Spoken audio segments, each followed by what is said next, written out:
Pais queridos, queridas, mais uma vez com vocês, agora para nós falarmos da lição número 5 da classe dos jovens, primeiro trimestre do ano de 2018, os primeiros discípulos. Então, nós vamos entender um pouquinho como foi o chamado, a comissão, o entendimento, a percepção desses primeiros discípulos e contextualizar para os dias de hoje. Afinal, a seara ainda continua grande, eu posso dizer agora até imensa, e nós ainda temos um número infinitamente pequeno de discípulos dispostos a trabalhar nessa seara. Mateus 4,19 diz assim: e disse-lhes, vinde após mim e eu vos farei pescadores de homens. Então, esse texto se refere a um grupo específico de pescadores, porém entre os discípulos nós não temos somente pescadores, nós temos cobradores de impostos, nós temos outros profissionais, pessoas que trabalhavam para o Império Romano, no caso de Mateus, nós temos outros profissionais que se envolveram na obra de Cristo também e decidiram ouvir a sua voz.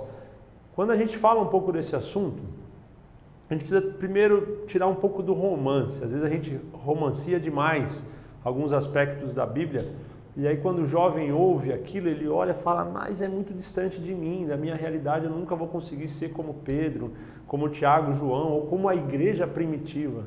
Estou cansado de ouvir, não, porque a igreja é primitiva. Então, às vezes, parte da responsabilidade é nossa, em criar um referencial infinitamente superior que a Bíblia não nos mostra. A Bíblia nos mostra, ao contrário, seres humanos, falhos e medíocres, se assim pode se dizer, como cada um de nós, que foram transformados pelo poder da palavra e pelo poder do Espírito Santo, e aí sim se tornaram grandes homens de Deus que marcaram a história. O texto bíblico diz assim, lá em Mateus 4, do 18 ao 25, eu vou ler esse texto com vocês. Diz assim, e Jesus, andando junto ao mar da Galileia, viu dois irmãos, Simão, chamado Pedro, e André, os quais lançavam as redes ao mar, porque eram pescadores. E disse-lhes, vinde após mim, e eu vos farei pescadores de homens. Então eles, deixando logo as redes, seguiram-no. E, adiantando-se dali, viu outros dois irmãos, Tiago, filho de Zebedeu, e João, seu irmão, num barco com Zebedeu, seu pai, consertando as redes, e chamou-os. Eles, deixando imediatamente o barco e seu pai, seguiram. E percorria Jesus toda a Galileia, ensinando nas suas sinagogas e pregando o evangelho do reino, e curando todas as enfermidades e moléstias entre o povo. E a sua fama correu por toda a Síria, e traziam-lhe todos os que padeciam, acometidos de várias enfermidades e tormentos, os endemoniados, os lunáticos, os paralíticos, e ele os curava. E seguiam-no uma grande multidão da Galileia, de Decápolis, de Jerusalém, da Judéia e da além do Jordão. Então, quando a gente olha esse texto, inicialmente falando, parece algo aqui sobrenatural.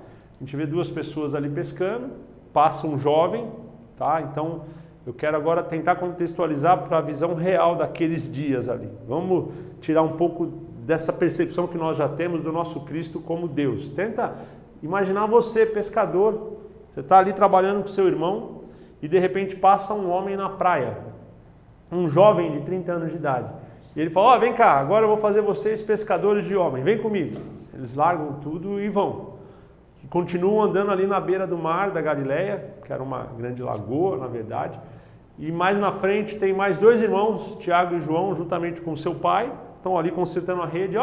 Vem cá vocês também que eu vou fazer vocês pescadores de homens. Aí eles simplesmente largam a rede, pai, estamos indo, e vai embora. Agora, traz isso para a realidade de hoje.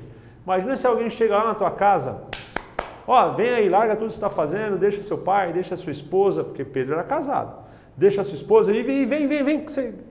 Opa, peraí, quem é você, de onde você é, como é que você veio, enfim. Então vamos entender um pouquinho do contexto daquela época. Nós vemos o Império Romano dominando toda a antiguidade. Depois do cativeiro babilônico e o cativeiro assírio, você nunca mais vai ver o povo de Israel tendo o governo próprio ou o reinado próprio como teve até então, representado pela Judá, a tribo de Judá, como o reino do sul, os descendentes de Davi, e depois a tribo do norte, representado ali na Samaria, através dos reis da Samaria. Então você vê dois reinos, o reino do norte e o reino do sul. Então o reino de Israel e o reino de Judá, que foi até o cativeiro. Do cativeiro em diante, quando eles voltam, eles já não são mais reis sobre eles mesmos. Eles se submetem aos babilônicos, depois aos persas, depois aos gregos e agora aos romanos. Então existem ali períodos onde mudam constantemente aqueles que estão dominando, mas eles não têm mais autonomia, eles são dominados o tempo inteiro.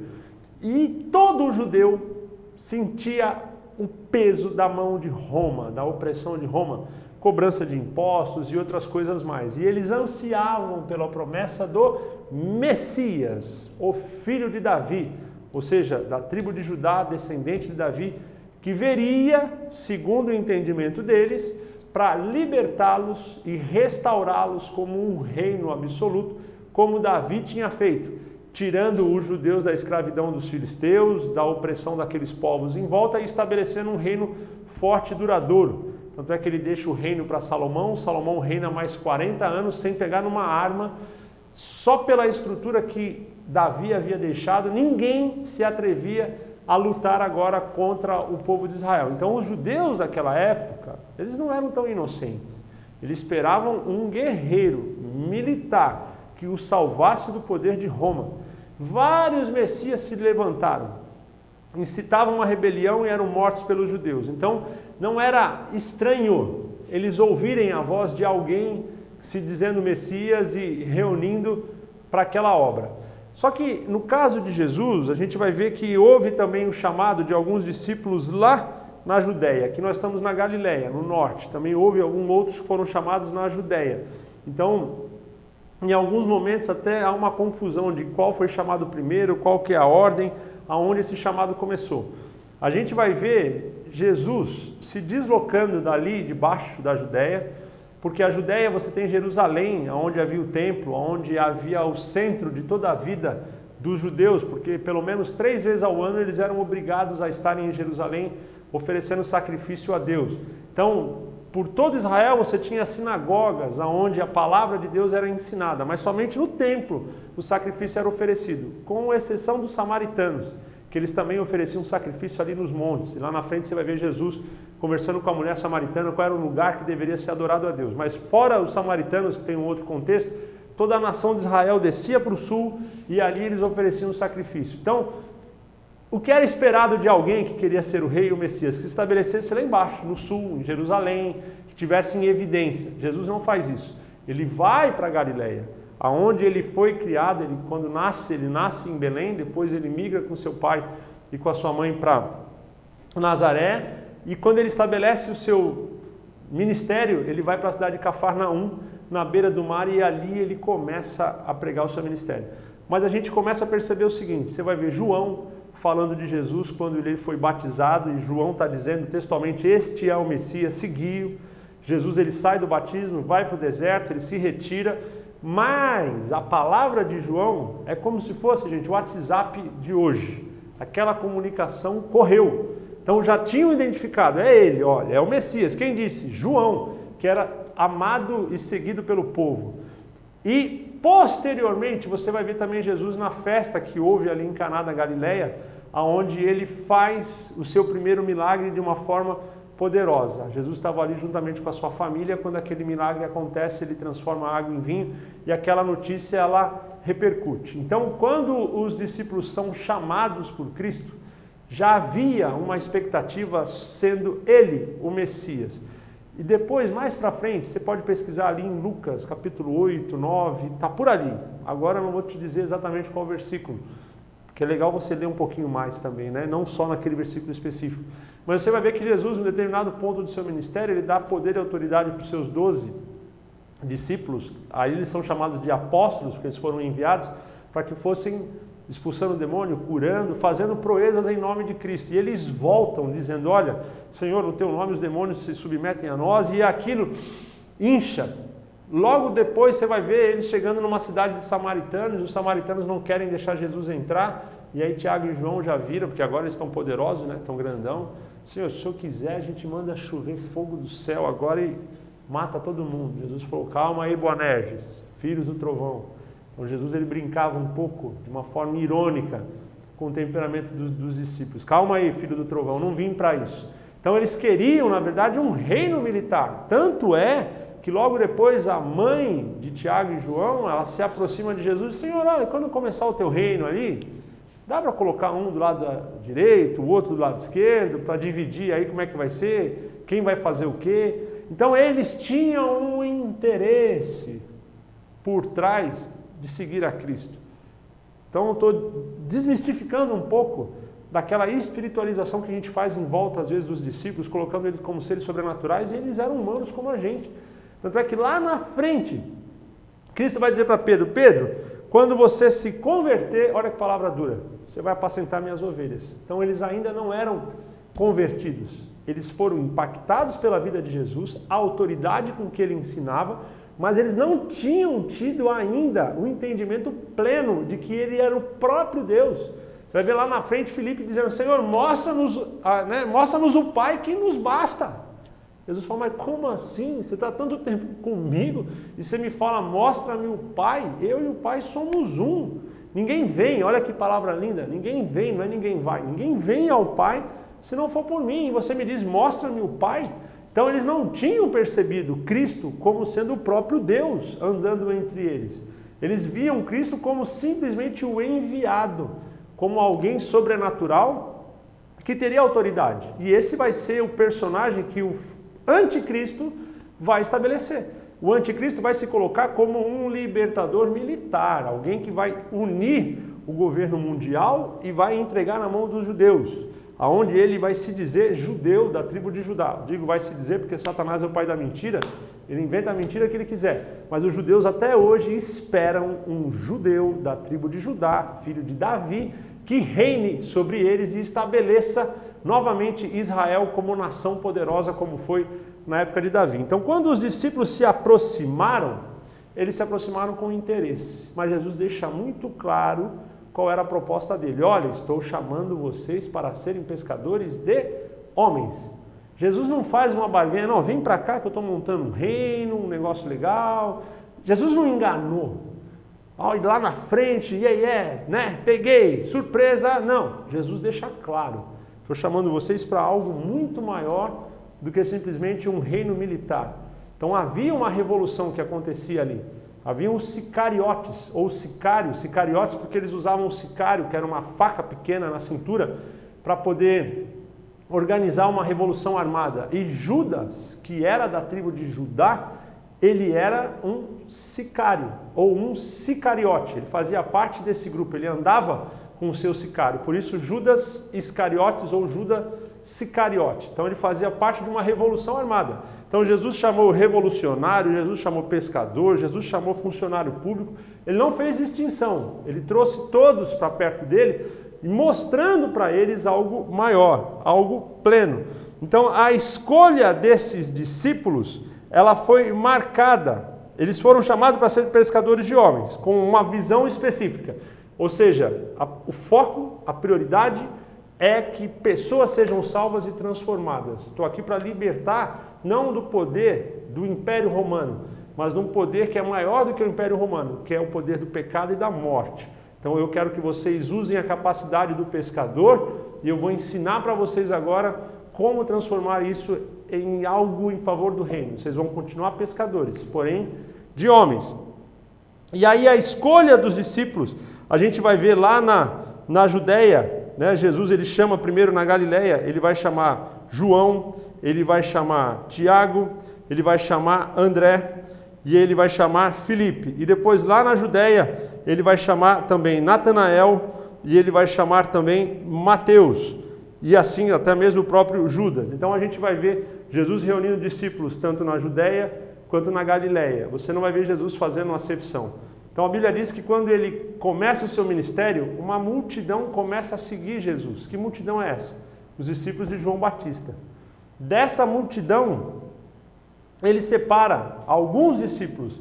E desses discípulos ele separa os 12 através de uma noite onde ele passa orando no monte. E quando ele desce, De acordo com a oração, ele escolhe daquela multidão de discípulos 12 para que estivessem próximo dele. Então você vai ver Jesus enviando os 12, depois você vai ver Jesus enviando 70.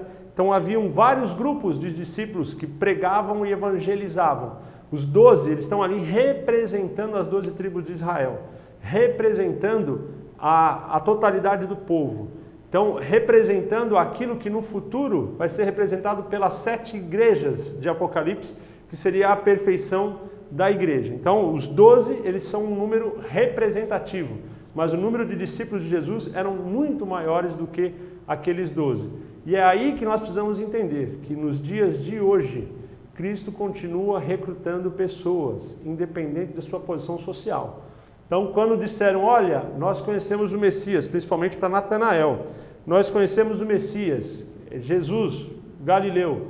Fala, mas pode vir alguma coisa boa da Galileia? Então havia um preconceito. A Galileia era uma região pobre, era uma região miserável. E a Judéia era uma região mais rica. Então quem vivia na Judéia se achava melhor. Quase parecido com os dias de hoje, né? Eu sou daqui, eu sou de lá, eu moro nessa cidade, eu sou desse povo, dessa cor de pele, enfim. Então esse preconceito já existia também. E aí, quando Natanael vai e encontra com Cristo, Cristo dá uma palavra só para ele. Ele fala assim, eu te vi debaixo da figueira. Natanael cai prostrado ali adorando a ele. Então essa é uma referência histórica que quando houve a ordem de Herodes para matar as crianças de 3 anos para baixo, Natanael era um deles. Ele tinha nascido no mesmo período de Jesus, isso aí é contexto histórico. E as mães faziam o quê quando os romanos chegavam? Amamentavam seus filhos para que eles dormissem e escondiam essas crianças debaixo de uma figueira, cobriam com folhas de figueira, para que quando o soldado chegasse, não visse criança na casa e fosse embora. Se a criança ficasse dormindo, estava salva. E a mãe de Natanael provavelmente contou isso para ele e era um segredo. Jesus falou, eu te vi debaixo da figueira. Na hora ele cai e reconhece e declara a autoridade de Cristo. Então Cristo se manifesta de forma diferente, de forma sobrenatural, mas ele traz pessoas humanas para essa obra. Da mesma maneira, Cristo continua chamando. Independente de ministério, independente de eu ser da Assembleia de Deus, eu sou do Ministério A, do Ministério B, eu sou da Igreja Batista, Presbiteriana, Cristo precisa de discípulos para que façam a sua vontade, que é o quê? Trazer homens do mar do pecado e trazer eles agora para a vida eterna ao lado de Cristo. Então, os discípulos como estratégia de crescimento. Você vai ver que Cristo, ele não centraliza o seu ministério na pessoa dele como se ele fosse um superstar. E hoje a gente vê super pastores, cuidado. A gente vê hoje pastores que são, na verdade, alvos até mesmo de adoração e idolatria. Canal no YouTube, vídeo não sei o que, e coisas assim que, se não ouvir a palavra daquele pastor, o meu dia não faz sentido, né? Eu tenho que parar para ver o que aquele homem de Deus está falando.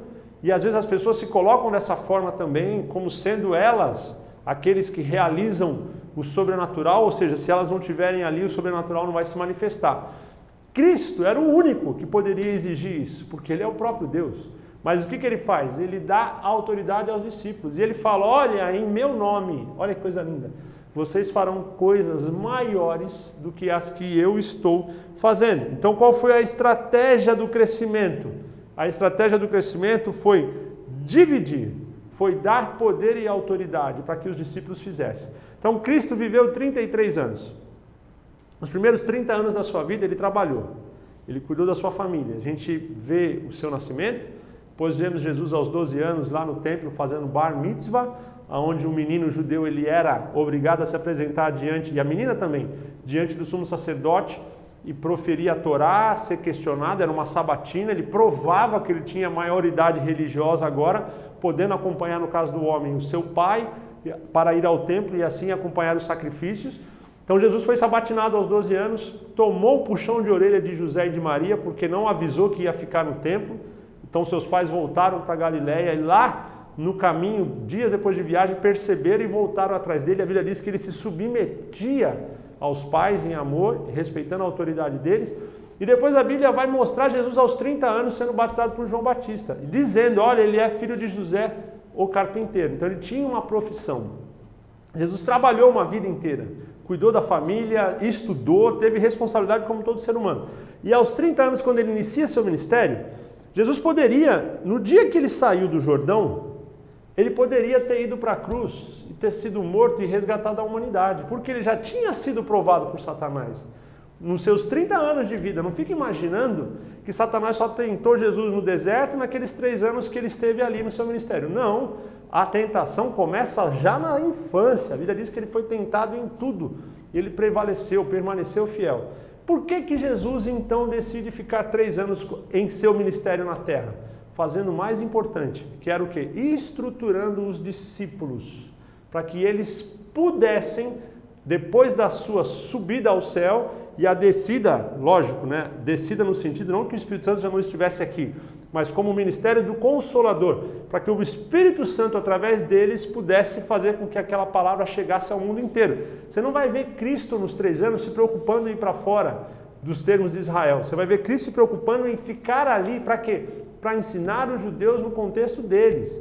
Depois, quando eles saem, quando Cristo se revela a Pedro numa visão, fazendo com que ele vá lá na casa do centurião, de Cornélio, e que ele ore para que os gentios fossem batizados, porque depois que Cristo sobe e a igreja começa só em Jerusalém e entre os judeus que ali estão. Eles não estavam preocupados em cumprir o ídolo de Jesus por todo mundo. Eles estavam meio acomodados naquele lugar. Aí Deus, Cristo, se revela para Pedro e fala: Pedro, vamos lá, meu amigo, eu preciso que continue. Eu fiquei 3 anos ensinando vocês para dar para vocês a visão de salvação do mundo, e não somente a salvação de Israel. Porque Israel não vai ser salva, vai ser destruída pelo Império Romano. E foi.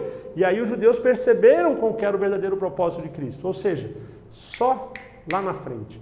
Então muitas das vezes as pessoas nascem na igreja e elas precisam ter um encontro pessoal com Cristo para entender qual que é o propósito da vida delas. E Cristo tem um chamado específico para você que está me assistindo hoje aqui. Para você que vai ser impactado por essa aula. Ele te chamou para ser discípulo. Ele não te chamou para ser multidão. Tem diferença entre os dois, tá bom? Então, entenda isso. E ele começa o quê? Difundindo as boas novas do reino. Ele começa falando das bem-aventuranças, ele começa falando de mudança de caráter, ele começa falando de mudança de atitude. Ele não fala de arma, ele não fala de revolução, ele não fala de guerra, de ir para a rua, de defender os direitos. Ele fala de joelho, ele fala de submissão, ele fala de amor ao próximo, independente de quem seja esse próximo. Você vai ver Jesus cuidando do servo do centurião, você vai ver Jesus cuidando da mulher cirofenícia, você vai ver Jesus atravessando para cuidar do gadareno. Então você vai ver Jesus cuidando do outro, e ele se preocupa em ensinar isso para os seus discípulos. Ame ao próximo. Quem é o próximo? Qualquer um, independente de ser samaritano ou judeu. Então essa era o cerne da palavra de Cristo. E a estratégia de discipulado de Jesus continua atualizada. Então, ainda hoje, algumas pessoas pensam que a responsabilidade pela propagação do evangelho é somente dos líderes e dos pregadores. Não, a responsabilidade é da igreja. Você é igreja, a responsabilidade é sua em pregar o evangelho. A eficácia do ensino do mestre. Olha que interessante isso. Está lá o texto, Mateus 7, do 24 ao 29. Vai falar sobre a didática de Cristo. Então, qual era a didática de Cristo? Era falar de coisas do dia a dia. Ele contextualizava: olha, veja os passarinhos que não plantam, não colhem, adoram a Deus e o Pai os tem sustentado. Olha, quem ouve a minha palavra e a cumpre é como o homem que edificou uma casa sobre a rocha. E ele começa a falar: veja o lírio do campo, né? Nem Salomão em toda a sua riqueza, poder e grandeza se vestiu como aquele lírio. Então Jesus ele vai falando de coisas do dia a dia, coisas da prática, coisas da realidade das pessoas. Ele não fala simplesmente da lei, citando pontos da Torá, porque Moisés disse, porque Isaías falou, porque... Não, ele vai mostrando para eles, de uma forma clara, criando histórias, contando histórias e criando histórias. As parábolas são, na verdade, histórias para ilustrar um contexto espiritual magnífico. Então ele fala do bom samaritano, ele fala do semeador, ele fala do filho pródigo, e ele vai falando do credor, e ele vai falando de uma série de coisas. Você vai ver Cristo usando aquelas expressões do dia a dia para ensinar para os discípulos e para toda a multidão. Quantos anos foi isso? Há mais de 2000 anos. Tinha internet? Tinha Google? Tinha filmagem? Como é que uma palavra dita para um grupo de pessoas incautas lá na Galileia, procura no mapa, acha lá Galileia, vai ver o tamanho em relação ao mundo. Cristo não se preocupou em escrever, ele falava, e os discípulos que foram escrevendo, anos depois é que foi relatado o que Cristo disse. E como é que algo ensinado há 2000 anos atrás de uma forma tão solta, Jesus não se preocupou com o canal do YouTube, com o vídeo semanal, com o texto. Se não tiver o texto, não tiver o subsídio, como é que vai ser? Ele se preocupou simplesmente em falar. E olha só, mais de 2000 anos e esse ministério e a sua pessoa e a sua natureza continuam intacta. Por quê? Porque ele foi, é e sempre será Deus e o único verdadeiro. E quem está baseado na verdade permanece. Então, Cristo foi eficaz no seu ensino. Qual foi o ensino de Cristo? Vivam a vida de forma simples. Não busquem o enriquecimento. Não busquem os seus favores. Isso vos digo para que tenhais paz. Ele olha para os discípulos. Agora vai vir a promessa. No mundo tereis aflições. É plural, gente. Aí ele continua. Mas tende bom ânimo, porque eu venci o mundo. Sou discípulo? Sou. Como é que eu estou pregando prosperidade? Como é que eu estou pregando carro zero? Como é que eu estou pregando casa própria? Como é que eu estou pregando sombra e água fresca? Se Jesus disse o contrário. O trabalhador é digno do seu salário. Vai ver o contexto. Ele manda os seus discípulos de 2 em 2. Não levem bolsa, não levem dinheiro. Vocês vão pregar a minha palavra, vocês vão entrar na casa da pessoa. O que tiver para comer, vocês comem. Se tiver água, é água. Se tiver farinha, é farinha. Se tiver carne, é carne. O trabalhador é digno do seu salário. Você não vai exigir salário para você poder trabalhar. Você vai trabalhar e vai comer o que te oferecerem. Vê a parábola dos trabalhadores da vinha. Um ele chama às 6, outro ele chama às 9, outro chama meio-dia, outro chama às 5. E o que ele faz? Paga igual para todo mundo. Um trabalhou 12 horas, um trabalhou 1 hora. O salário é o mesmo. Então, para Deus não tem diferença. Eu sou melhor porque eu tenho mais posses, eu sou pior porque eu tenho menos posses. Eu sou abençoado porque eu sou rico, eu sou miserável porque eu sou pobre. Não. Então, Cristo nos chamou para pregar o Evangelho. Independente do nosso interesse ou da nossa vontade. Ele não quer uma multidão, desculpa a palavra, tá, gente? De playboy, né? De bons mocinhos ou de boas moças, de gente da elite, vamos colocar assim. Não, ele quer pessoas simples, que vão lá na favela, que vão onde está o miserável, que pega o mendigo fedendo e dê banho nele e troque de roupa dele. Cadê esses discípulos? Nós como igreja, hoje, e eu falo de mim, talvez nós estejamos muito longe dos discípulos que Cristo espera que nós sejamos. Então que nós possamos ser transformados eficazmente pelo poder da palavra de Deus, tá bom? E, concluindo, nessa lição aprendemos que Jesus escolheu os discípulos e investiu tempo para capacitá-los a fim de que se tornassem discipuladores. Isso exigiu deles renúncia pessoais, profissionais e até mesmo familiares. Aprendemos também que o modelo de discipulado de Jesus continua atual e eficiente para o crescimento da igreja na atualidade. Você que já viu algumas aulas minhas, aqui com vocês, você vai perceber que eu não me preocupo necessariamente em detalhar ponto a ponto daquilo que eu estou falando. A minha ideia é mais trazer um contexto geral, uma síntese, uma ideia para que você possa, dentro dos tópicos da lição, daquilo que você vai ler, que ninguém está aqui para te entregar tudo mastigado, mas a ideia dessa aula é a essência, para que sim, através da tua pesquisa, da tua oração, você possa encontrar o melhor caminho. Então aqui são algumas luzes no caminho para te indicar um direcionamento. Essa não é a verdade absoluta, é uma proposta. Mas o mais importante é nós mostrarmos aos jovens que a igreja precisa mudar e precisa mudar hoje. Senão nós não teremos mais igreja daqui 30 anos. Ah, pastor, Jesus vai voltar? Vai, não sei. Se amanhã 10, 20, 30, 40, 50, 100, não importa. O que eu tenho que entender é o seguinte, se Jesus voltar hoje, nós estamos prontos para poder subir ao céu? Irmãos, a gente não entende ainda diferença doutrinária de placas de igreja. Eu sou da Assembleia de Deus, nasci na Assembleia de Deus, sou pastor, congrego aqui há 42 anos. Mas isso não faz em nada essa denominação melhor do que aquela denominação, ou pior, ou quadrada, ou antiquada do que aquela outra denominação.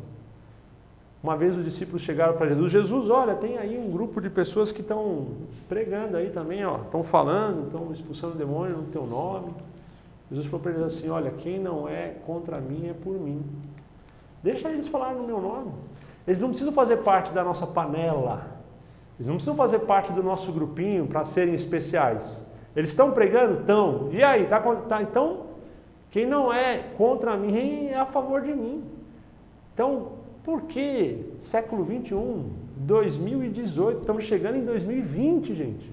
2020 em ficção científica era um futuro distante e inatingível há 30, 40 anos atrás. Tinha carro voando, uma série de coisas. Lembra lá do De Volta para o Futuro, Blade Runner, tudo de sobrenatural era naquela época ali de 2020. E aqui, estamos vivendo uma vida normal, não tem roupa espacial, não tem comida voando, nada. As pessoas precisam entender que o mundo real é diferente do mundo virtual, é diferente da ficção. No mundo real, Cristo precisa de pessoas que estejam dispostas a entregar a sua vida. E mais do que a sua vida, ó, o que Jesus está pedindo para você estar disposto a entregar? Entregar a tua carteira. A vida é fácil, eu quero ver entregar a carteira. Quero ver como Pedro fez, como Tiago fez, que abriu mão da sua profissão. Eles até, quando Jesus morre antes dele aparecer, eles são tentados a voltar para o mar para pescar de novo, mas ali eles percebem que não, aquela recaída foi uma falha, foi uma fraqueza. Eles morreram de forma vergonhosa, pendurados de cabeça para baixo, degolados, açoitados, apedrejados. Foi uma morte que você não deseja para o teu pior inimigo. Eles aceitaram fazer isso quando eles tiveram o entendimento pleno que veio através do Espírito Santo, que a vida deles só tinha propósito nessa terra se ela pudesse impactar a vida de outros. Eles não procuraram o conforto que inicialmente eles imaginaram que teriam. Quando eles entenderam, eles abriram mão de tudo em favor do reino. E aí, eu e você, século 21, estamos dispostos a sermos discípulos de Cristo e fazermos a vontade dele? Ou lá no fundo a gente está esperando também, quando o reino estiver estabelecido, para ver qual a nossa posição de destaque. Então que nós possamos ter o nosso coração esvaziado de nós mesmos e que nós possamos ser cheios e impactados pelo poder de Cristo. Você está dando aula para jovem, você que está me assistindo é jovem, você vai ter a oportunidade de continuar a mudança nessa terra. E olha, a cada ano que passa, essa mudança tem que ser mais marcante. Hoje, eu já vou encerrar, a igreja está muito preocupada a se adequar ao mundo, né? A nossa forma. Ah, você é cristão? É, cara, eu sou cristão, mas eu sou descolado. Vai, tatuagem, tem isso, aquilo outro. Hoje é legal ser cristão, ficou na moda, hoje é bacana, tudo pode, tudo é legal, tudo é Cristo, Gente, mas a Bíblia fala que tem que ser vista a diferença daqueles que servem para aqueles que não servem. Regularmente, eu quero usar esse espaço para isso, pessoas às vezes me colocam, pastor, é pecado tatuagem, é pecado isso, é pecado aquilo outro. Você sabe por que tanta preocupação com o pecado? Porque você não tem o que fazer no reino de Deus. A sua vida não está sendo dirigida para olhar aquele que está morrendo de fome, para aquele que está mendigando na rua, para aquela pessoa que está numa necessidade extrema. Se você tivesse com essas pessoas na tua mente, você não ia ter tempo para pensar na maquiagem, no cabelo, na tatuagem, seja lá o que fosse. Hoje, nós não temos o outro na nossa frente, nós temos um espelho na nossa frente, nós só olhamos para nós mesmos. E quando a gente se olha demais, a gente fala, ixi, tem uma ruguinha aqui, não. Aí a vaidade aparece. Então, Cristo está nos chamando para abrir mão da vaidade e voltarmos a ser, e talvez nos tornarmos os discípulos que Ele precisa que nós sejamos, para poder mudar o século 21. A vinda dele está muito próxima. E a humanidade está a passos largos, caindo em direção ao inferno. Cabe a você e a mim fazer a diferença, tá bom? Deus te abençoe, fica a dica e a gente se vê por aí. Valeu!